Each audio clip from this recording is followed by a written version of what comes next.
থেকে যুক্ত হচ্ছেন সহকর্মী রাব্বি হোসেন। আর রাব্বি, কখন নাগাদ আসামিদের জামিনের বিষয়ে আদেশ হবে, আর আদালত প্রাঙ্গণে স্বজনরা এসেছেন কিনা?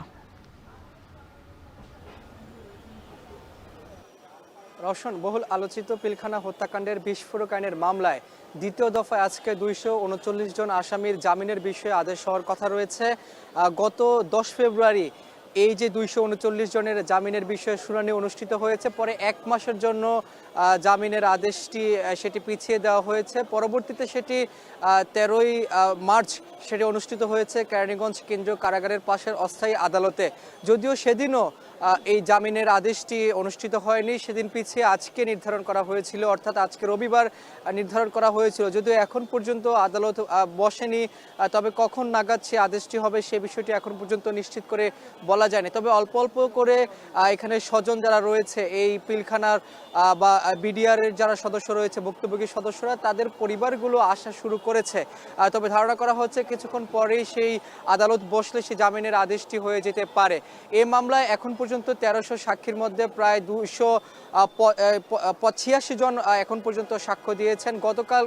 গত যে শুনানি হয়েছে সেখানে আরেকজন সাক্ষ্য দিয়েছেন, অর্থাৎ 287 জন এখন পর্যন্ত সাক্ষ্য দিতে পেরেছেন এই মামলায়।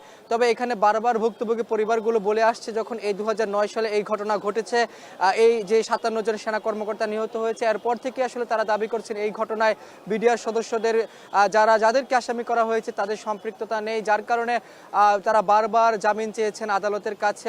এই আওয়ামী সরকারের আমলে তারা কোনোভাবেই আসলে জামিন পায়নি। যখন 5ই আগস্টের পর সরকার পরিবর্তন হয়েছে, পট পরিবর্তন হয়েছে, তখন আবার নতুন করে এই মামলাগুলো উজ্জীবিত হয়েছে। এই মামলার জামিনের জন্য বারবার তারা আসলে আদালতের কাছে এসেছেন, এবং সবশেষ যারা এই হত্যা মামলায়, অর্থাৎ পিলখানা হত্যা মামলায় এখন পর্যন্ত 100 যারা খালাস পেয়েছিলেন হাইকোর্ট এবং বিচারিক আদালত থেকে, এবং তারা বিস্ফোরক মামলায় তারা জড়িত ছিলেন বা তাদের নাম রয়েছে, তাদের মধ্য থেকে 178 জন এখন পর্যন্ত জামিন পেয়ে তারা মুক্তি পেয়েছেন।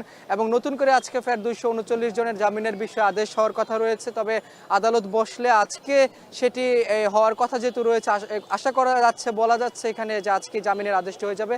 এই ছিল আমার কাছে সবশেষ খবর আদালত থেকে। পিলখানা হত্যাকাণ্ডের মামলার 239 জন আসামির জামিনের বিষয়ে আজ রায় হবে, সে বিষয়ে বিস্তারিত জানাচ্ছিলেন সহকর্মী রাব্বি হোসেন।